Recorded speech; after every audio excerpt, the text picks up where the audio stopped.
So, ayun, no? Luto tayo ngayon ng Bicol Express na may santol. Alright, so yan, nagpapantikalan tayong taba at isa ng bawang. Siyempre, mawawala yung partner niya. Tagalagay Ayan, sibuyas. So, gisay lang natin yan hanggang matusta. Alright.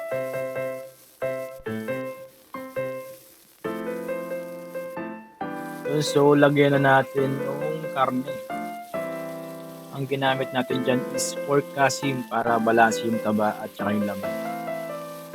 Yan ang pasikat na boy.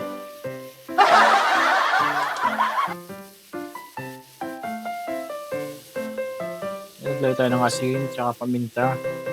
Yung paminta dyan na yan, wasak. Wasak na wasak.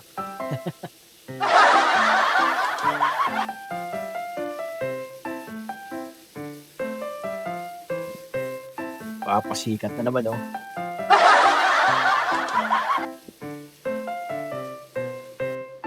Ayun, so habang nagpapalambot, tamang kape lang. Hintayin lang natin. So yun, naglagay ako ng tubig dyan kasi hindi po masyadong malambot yung karne natin. Konti lang naman. At yun, once na nagmantika na, syempre lagyan na natin yung alamang.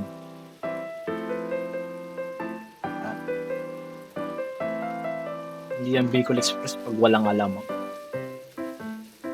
Ay, shoutout sa mga Bicolano dyan. Sikat na naman,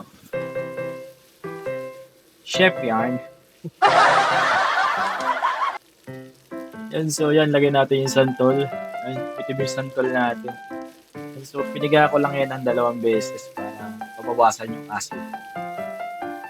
Para, sakto lang.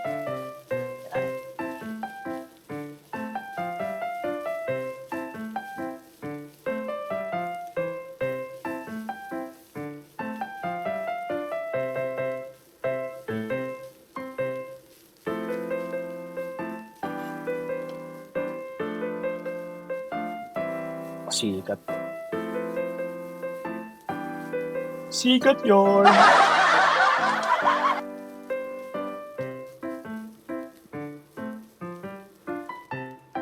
Ayun, so lagyan natin yung gata.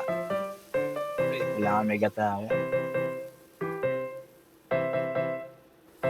Yan ay kilala yung Bicolanos. Wordplay. Bicolanos. Inulit pa nga. So yun, lagay natin yung paborito natin sili.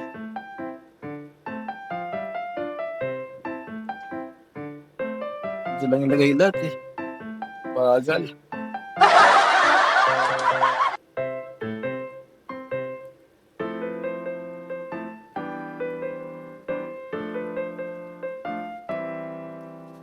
So naglagay tayo ng konting magic syrup, pampalasa. Nagdagdag tayo ng asin kasi medyo matabang pa. Siyempre yung pambalanse natin. Konting sugar. Sugar.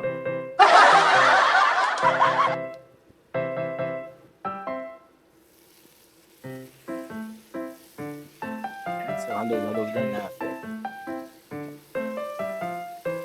Parang magkaisa sila. Magkaisa yung lasa.